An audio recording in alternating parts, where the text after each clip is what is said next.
Dostlarım, ben yine burada şans bloğu dünyasına hoş geldin. Yine burada şans bloğu yiyeceğiz.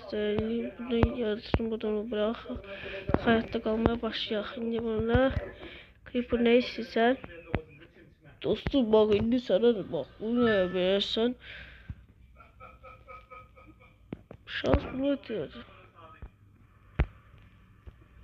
Budur. Diken bomba taktım. Çiçek taktım. Ben istemiyorum. Sama çıktı. Ne istiyor ya buradan. Çiçek istemiyorum. At ya istemiyorum. Yok mu istemiyorum. Neyse gold ihtiyacım. Ya bunu istemiyorum. Bu nedir? Hepsi şeyler. Ooo. Vay deme ablam hoş geldin. Otur. Neyse hayatta kalmayı devam edelim ve sonra bu bölümü bitireyim.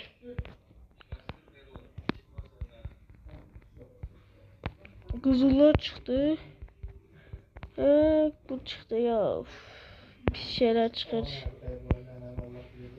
Neyse ya bunu aldım olar. Çapa yok. Şimdi istemiyorum. Kazma istemiyorum. Kazmam var.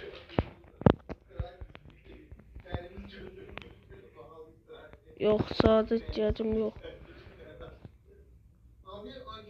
Ya bu ne balık çıktı. Balık nedir?